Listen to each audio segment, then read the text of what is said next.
আসসালামু আলাইকুম প্রিয় শিক্ষার্থী। আজকের এই পর্বে আমরা টাইপ 2 এর কোশ্চেন আলোচনা করব। আমাদের কি নবম অধ্যায়। তো দেখো নবম অধ্যায় টাইপ 2 এর বিষয়টা হচ্ছে কি বাংলাদেশ ও জাতিসংঘ। তো আমাদের বাংলাদেশ ও জাতিসংঘ থেকে কি কোশ্চেন আছে একটু দেখি। আচ্ছা, দেখো যে 57 নম্বর কোশ্চেনটা কি বলতেছে যে বাংলাদেশ সর্বপ্রথম কোন সংস্থার সদস্যপদ লাভ করে। তো আমরা জানি বাংলাদেশ মূলত জাতিসংঘ না, খাদ্য কৃষি সংস্থা না, বিশ্ব স্বাস্থ্য সংস্থারও না। এটা হচ্ছে মূলত ব্রিটিশ কমনওয়েলথের কি সদস্যপদ লাভ করে প্রথম। এর 58 নম্বর কোশ্চেনে বলতেছে বাংলাদেশ কত সালে জাতিসংঘের সদস্য হিসেবে অন্তর্ভুক্ত হয়। আমরা জানি যে বাংলাদেশ জাতিসংঘের 1974 সালে কত সালে 1974 সালে প্রথম সদস্য হিসেবে কি অন্তর্ভুক্ত হয় 136তম রাষ্ট্র হিসেবে। আচ্ছা, এরপরে 59 নম্বর কোশ্চেন বলছে সিয়েরা লিওনে বাংলা ভাষা দ্বিতীয় রাষ্ট্রভাষার মর্যাদা পেয়েছে কেন। তো এখানে কি দেখো বাঙালি সৈন্যদের আন্তরিকতার জন্য কি যে অন্য অন্য সৈন্যরা দেখো যে অন্য অন্য দেশের যে সৈন্যরা ওখানে গিয়ে কি কোনো ধরনের কি তাদের কাছে টিকতে পারে নাই, তো শুধু বাংলাদেশি সৈন্যরা তাদের আন্তরিকতার জন্য কি সিয়েরা লিওনে বাংলা ভাষা তাদের দ্বিতীয় ভাষা রাষ্ট্রভাষার কি মর্যাদা পেয়েছে। আচ্ছা, এরপরে পরবর্তী কোশ্চেনটা কি যে জাতিসংঘ মিশনের দায়িত্ব পালনকারী বাংলাদেশের শান্তিরক্ষী বর্তমানে শান্তিরক্ষী সংখ্যা বর্তমানে বিশ্বের মধ্যে কততম। আমরা জানি যে শান্তিরক্ষা দেখো বাংলাদেশ জাতিসংঘে অর্থ দিয়ে সাহায্য না করতে পারলেও শান্তি কি যে সৈন্য দিয়ে সবচেয়ে বেশি সাহায্য করেছে। তাহলে কি যে সবচেয়ে যে বেশি দ্বিতীয় কি যে সৈন্য দিয়ে দেখো যে সৈন্য প্রেরণে বাংলাদেশের অবস্থান হচ্ছে কি দ্বিতীয়। এরপরে 53 নম্বর কোশ্চেন বাংলাদেশ জাতিসংঘের কোন ক্ষেত্রে বিশেষ অবদান রাখছে। আমরা জানি যে ত্রাণ ও কার্যক্রমে না, স্বাধীনতা রক্ষাতে না, উদ্বাস্তু না, মূলত শান্তিরক্ষা মিশনে কি সবচেয়ে বেশি অবদান রাখছে। আচ্ছা, এরপরে পরবর্তী কোশ্চেনটা কি বাংলাদেশ কোন সময়ে জাতিসংঘের নিরাপত্তা পরিষদের অস্থায়ী সদস্যপদ লাভ করে। তো আমরা জানি যে বাংলাদেশ উন্নত যে 1979-80 অর্থবৎ দেখো যে এই বছরে কি 1979 এবং 1980 এই বছরে হচ্ছে কি জাতিসংঘের নিরাপত্তা পরিষদের অস্থায়ী সদস্যপদ লাভ করেছিল। আচ্ছা, এরপর 55 নম্বর কোশ্চেনে কি যে কোন সাল থেকে জাতিসংঘের কার্যপ্রণালীতে বাংলা ভাষা ব্যবহৃত হয়ে আসছে। আচ্ছা, আমরা জানি যে বাংলাদেশে দেখো যে কোন সাল থেকে মূলত 1984 সাল থেকে জাতিসংঘের কার্যপ্রণালীতে বাংলা ভাষা ব্যবহৃত হয়ে আসছে। এরপরে 56 নম্বর কোশ্চেনটা যে কত সালে হুমায়ুন রশিদ চৌধুরী জাতিসংঘের সাধারণ পরিষদে সভাপতিত্ব করেন। বাংলাদেশে দেখো যে হুমায়ুন রশিদ চৌধুরী জাতিসংঘের সাধারণ পরিষদে মূলত 1986 সালে কি সভাপতিত্ব করেন। তো বাংলাদেশের জন্য এটা হচ্ছে কি সবচেয়ে গর্বের বিষয়। আচ্ছা, এরপরে 57 নম্বর কোশ্চেন বাংলাদেশের জাতিসংঘের সাধারণ পরিষদে কততম অধিবেশনে সভাপতিত্ব করেছিলেন। তো মূলত এটা হচ্ছে 40তম অধিবেশনে। কততম 40তম অধিবেশনে জাতিসংঘের সাধারণ পরিষদের কি সভাপতি করেছিলেন।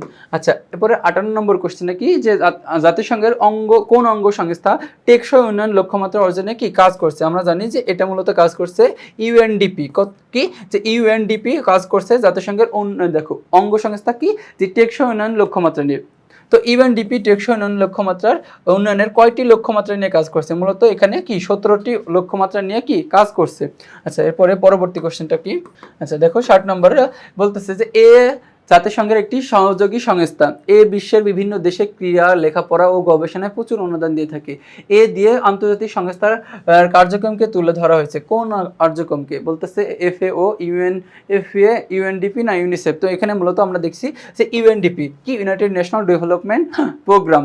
আচ্ছা, এরপরে 61 নম্বর যে বাংলাদেশ ইউনিসেফ কোন ক্ষেত্রে কাজ করছে। বাংলাদেশে ইউনিসেফ কোন ক্ষেত্রে কাজ করছে দেখো মেয়ে শিশুদের শিক্ষা নিয়ে নাকি ছেলে শিশুদের শিক্ষা নিয়ে নাকি শিশুদের শিক্ষা ও চিকিৎসা নিয়ে। মূলত ইউনিসেফ কাজ করছে।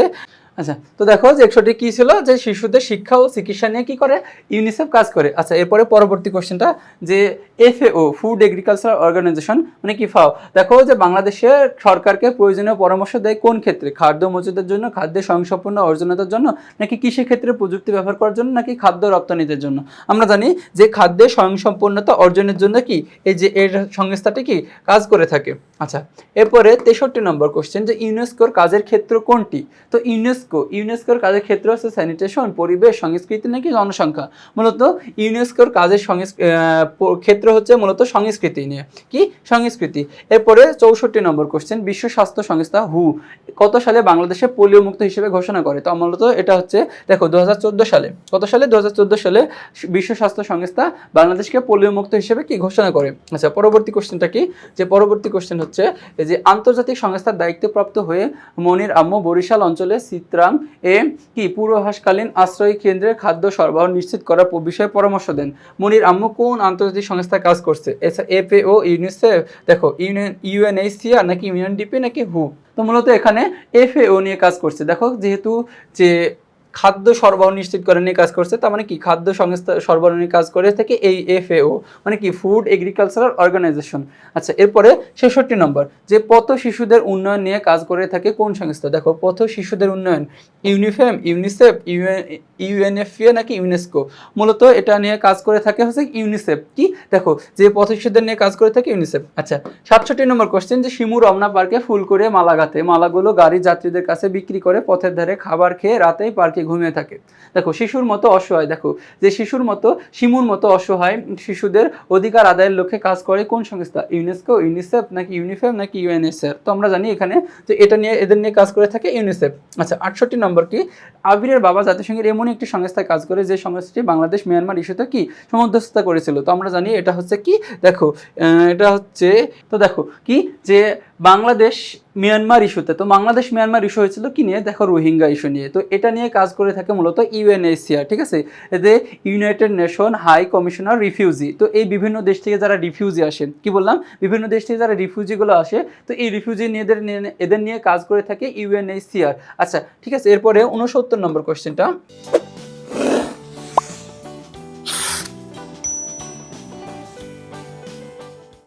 যে স্কুল শিক্ষক মিসেস রামিসা জাতিসংঘের একটি অঙ্গ সংস্থায় পরিচালিত শিশু ও কিশোরদের শারীরিক ও মানসিক স্বাস্থ্যসেবা বিষয়ক একটি প্রশিক্ষণে অংশগ্রহণ করেন। এখানে কোন সংস্থার কথা বলা হয়েছে? দেখো এখানে মূলত যে ইউনিসেফের কথা বলা হয়েছে। আচ্ছা, এরপরে 70 নম্বর, বাংলাদেশের বিহারি জনগোষ্ঠী আবাসন সংক্রান্ত ইস্যুতে কোন সংস্থার ব্যাপক অবদান রয়েছে? তো আমরা জানি বিহারি, দেখো যে বিহারি এই যে এটা হচ্ছে বাংলাদেশের কি যে রোহিঙ্গাদের মতো একটা হচ্ছে কি যে জনগোষ্ঠী, যারা হচ্ছে ও বাইরের দেশ থেকে কি পাকিস্তানের মানে যুদ্ধ পরবর্তীতে তারা হচ্ছে আমাদের বাংলাদেশে থেকে গিয়েছিল। তো এই যে এদের নিয়ে হচ্ছে কি কাজ করে থাকে UNHCR। আচ্ছা, এরপরে 71 নম্বর কোশ্চেনটা, যে বাংলাদেশের দক্ষিণ পূর্ব অঞ্চলে কিছু শরণার্থী আশ্রয় নিয়েছে। দেখো এই যে শরণার্থী, এই শরণার্থী হচ্ছে কি এদের নিয়ে কাজ করে থাকে মূলত UNHCR, ঠিক আছে। তাদের জীবনযাপন কোন আন্তর্জাতিক সংস্থার দায়িত্ব পালন করছে? তো মূলত দায়িত্ব পালন করছে কি UNHCR, united nation high commissioner refugee. আচ্ছা, এরপরে 72 নম্বর কোশ্চেনটা দেখি। আচ্ছা, 72 নম্বর কোশ্চেনে বলতেছে, দেখো যে বাংলাদেশে আশ্রিত রোহিঙ্গাদের নিয়ে জাতিসংঘের কোন সংস্থা কাজ করছে? তো আশ্রিত রোহিঙ্গা, তো রোহিঙ্গাদের নিয়েও কাজ করে থাকে এই UNHCR। তারপরে 73 নম্বর কোশ্চেনে বলছে, জাতিসংঘের কোন সংস্থা বাংলাদেশ মিয়ানমার রোহিঙ্গা ইস্যুতে মধ্যস্থতাকারী কাজ হিসেবে কাজ করছে? কি এটা হচ্ছে মূলত কি UNHCR এটা নিয়ে কি কাজ করছে। আচ্ছা, তো দেখো এরপরে 74 নম্বর কোশ্চেনটা, ইউনিফেম সংস্থাটি কাজ করে কোনটি? দেখো ইউনিফেম কি ইউনিফেম, তো ইউনিফেম কাজ করে নারীদের অর্থনৈতিক কর্মকাণ্ডের অন্তর্ভুক্ত করা নাকি বাংলাদেশের জনগোষ্ঠী খাদ্য? আচ্ছা, আমরা জানি যে ইউনিফেমের কাজ হচ্ছে মূলত নারীদের অর্থনৈতিক কর্মকাণ্ডের অন্তর্ভুক্ত করার জন্য, ঠিক আছে। এরপরে পরবর্তী কোশ্চেনটা দেখো, যে নারীদের অর্থনৈতিক উন্নয়নের স্বার্থে কাজ করছে মূলত UNDP না, UNHCR না, ইউনিসেফ না, মূলত ইউনিফেম। আচ্ছা দেখো 76 নম্বর কোশ্চেনটা, যে ইউনেস্কোর কাজ করে, ইউনেস্কো কাজ করে কি নিয়ে? মূলত বিজ্ঞান, সংস্কৃতি, খাদ্য। তো মূলত খাদ্য নিয়ে কাজ করে থাকে কি FAO কাজ করে থাকে কি এই ফুড এগ্রিকালচার অর্গানাইজেশন হচ্ছে কি এই খাদ্য নিয়ে কাজ করে থাকে। তাহলে ইউনেস্কো কাজ করে থাকে বিজ্ঞান ও সংস্কৃতি নিয়ে, তার মানে হচ্ছে কি 1 এবং 2। আচ্ছা, এরপরে 77 নম্বর কোশ্চেনটা, আচ্ছা 77 নম্বর কোশ্চেনে কি, যে জাতিসংঘের উদ্বাস্তু বিষয়ক হাই কমিশনার, কি উদ্বাস্তু বিষয়ক হাই কমিশন বাংলাদেশে কাজ করছে কি নিয়ে? দেখো এই উদ্বাস্তু বিষয়ক হাই কমিশন কাজ করে থাকে বিভিন্ন যে বাইরের দেশ থেকে যে আমাদের কি যে বিভিন্ন যে রিফিউজি, তারপরে কি যে বিহারি জনগোষ্ঠী, তারপরে রোহিঙ্গা আছে, এদের নিয়ে কাজ করে থাকে। মায়ানমার থেকে পালিয়ে আসা বিশেষ জনগোষ্ঠী নিয়ে, মুক্তিযুদ্ধের পড়া আটকা পড়া বিহারিদের নিয়ে নাকি দুর্যোগ কবলিত লোকদের নিয়ে? মূলত এখানে এদের নিয়ে কাজ করে থাকে। দেখো দুর্যোগ কবলিত লোকদের নিয়ে এদের কাজ নেয়। তো মূলত এখানে যে বাইরের দেশ থেকে, দেখো মায়ানমার থেকে পালিয়ে আসা এই জনগোষ্ঠী নিয়ে এবং মুক্তিযুদ্ধের পর আটকে পড়া বিহারিদের নিয়ে, মূলত 1 এবং 2, তার মানে কি কম। আচ্ছা, এরপরে 78 নম্বর কোশ্চেনটা কি, যে ইউনিফেম কাজ করে কি, যে ইউনিফেম কি কাদের নিয়ে কাজ করে? যে নারীদের আত্মনির্ভরশীল করতে নাকি নারীদের নিরাপদ কর্মসংস্থান নিশ্চিত করতে নাকি বিজ্ঞান ও শিক্ষা পদ্ধতির উন্নয়ন করতে? মূলত এই বিজ্ঞান ও শিক্ষা পদ্ধতির উন্নয়ন কর্ম করতে এদের কোনো কাজ না, মূলত নারীদের নিয়ে এরা কাজ করে থাকে। তাহলে মূলত কি 1 এবং 2। আচ্ছা, এরপরে পরবর্তী কোশ্চেনটা কি, দেখো যে জাতিসংঘের যে সংস্থাসমূহ বাংলাদেশে কাজ করছে, তো বাংলাদেশের জাতিসংঘের দেখো ইউএনডিপি, ইউনিসেফ নাকি হু। তো মূলত এখানে কি যে তিনটা সংস্থায়, দেখো এই তিনটা অঙ্গ সংস্থায়, জাতিসংঘের তিনটা অঙ্গ সংস্থায় বাংলাদেশের হচ্ছে কি কাজ করছে। আচ্ছা, এখানে একটা উদ্দীপক আছে, দেখো তো উদ্দীপকটি পরে পরবর্তী দুটি প্রশ্নের উত্তর দিতে বলতেছে যে হাবিব সাহেব ক নামক আন্তর্জাতিক সংস্থার সদস্য, বিশ্বের টেকসই উন্নয়নের বাস্তবায়নের জন্য এই সংস্থাটি কাজ করে যাচ্ছে। অন্যদিকে মণিপুর গ্রামের বাসিন্দারা সবসময় সংঘর্ষে লিপ্ত থাকে। পাশের গ্রামের একজন যুবককে মণিপুর গ্রামের পাঠিয়ে দেওয়া হয়েছে শান্তি প্রতিষ্ঠার জন্য। বলতেছে ক তোমার পাঠ্য বইয়ের কোন সংস্থাকে নির্দেশ করছে। তো আমরা জানি যে ক হচ্ছে দেখো যে আচ্ছা টেকসই উন্নয়নে কাজ করছে মূলত এখানে কি ইউএনডিপি, ঠিক আছে। আচ্ছা এরপরে আচ্ছা 81 নম্বর কোশ্চেনটা দেখো যে অনুচ্ছেদে যুবকদের মতো বাংলাদেশেও কি একটি শান্তিপূর্ণ পৃথিবী প্রতিষ্ঠায় কাজ করছে, সকল দেশের সার্বভৌমত্ব রক্ষা করছে। আচ্ছা এখানে কোনো সকল দেশের সার্বভৌমত্ব রক্ষায় কাজ করছে না, শান্তিরক্ষা বাহিনী আন্তর্জাতিক নিরাপত্তায় কাজ করছে, তার মানে কি 1 এবং 3। আচ্ছা এরপরে দেখো উদ্দীপকটি পরে পরবর্তী দুটি প্রশ্নের উত্তর দিতে বলতেছে যে নাইজার গ্রামে উপজাতি যুদ্ধে অনেক লোক মারা গিয়েছিল। এখানে অনেক বলতেছে এখানে অনেক শিশু মাতৃপিতৃহীন হয়ে পড়েছিল। এখন যে কোন সংগঠন এই অবস্থায় কাজ করবে। বলতেছে নাইজার গ্রামে উপজাতি যুদ্ধে কি উপজাতি যুদ্ধে অনেক লোক মারা গিয়েছিল, এখানে অনেক শিশু মাতৃপিতৃহীন হয়ে পড়েছিল। এখানে যে ইউএনডিপি, ইউনিসেফ নাকি বিশ্ব স্বাস্থ্য সংস্থা নাকি ইউনেস্কো কাজ করবে। মূলত এখানে নিয়ে আচ্ছা এখানে কাজ করবে মূলত দেখো ইউনিসেফ কি যে শিশু মাতৃ নিয়ে কাজ করে থাকে মূলত ইউনিসেফ।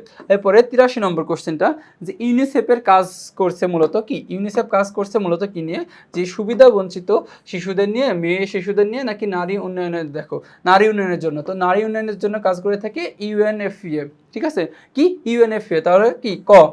আচ্ছা এরপরে দেখো আরেকটা উদ্দীপক আছে, উদ্দীপকটি পরে পরবর্তী প্রশ্ন উত্তর দিয়ে বলতেছে মাহিন সম্প্রতি একটি আন্তর্জাতিক সংস্থায় যোগদান করেছে, সেখানে তিনি বিভিন্ন দেশের স্বাস্থ্য সম্পর্কিত বিষয়গুলো পরিচালনা করে। তো উদ্দীপকে উল্লেখিত সংস্থাটি কি, আমরা বুঝতে পারতেছি এটা হচ্ছে কি হু, কি হু দ্য ওয়ার্ল্ড হেলথ অর্গানাইজেশনের কথা বলতেছি। এরপরে আচ্ছা দেখো 85 নম্বর কোশ্চেনটা কি যে উক্ত সংস্থাটির কাজ হলো কি, যে উক্ত সংস্থাটি কি কি কাজ করে থাকে, মানে কি যে হু, ওই হু কি নিয়ে কাজ করে থাকে, বলছে টিকা দান কর্মসূচি কাজ করে থাকে। তো হু হচ্ছে কি বিশ্ব স্বাস্থ্য সংস্থা। তো বিশ্ব স্বাস্থ্য সংস্থার কাজের মধ্যে কি টিকাদান কর্মসূচি আছে, শিশু শ্রম বন্ধ করা। তো দেখো এই শিশু শ্রম বন্ধ করা এদের কাজ না, তার মানে কি তারপরে পুষ্টিহীনতা দূর করা, এই পুষ্টিহীনতা এদের হচ্ছে কি দূর করে থাকে স্বাস্থ্য সংস্থার কাজ। তাহলে মূলত 1 এবং 3 হচ্ছে কি এদের কাজ, তাহলে 1 এবং 3 আসছে হচ্ছে কি খতে। তো দেখো এরই মধ্যে আমরা কি যে এই অধ্যায় সকল এমসিকিউ শেষ করলাম। তো পরবর্তী টাইপে তোমাদের সাথে আবার দেখাবে। আসসালামু আলাইকুম।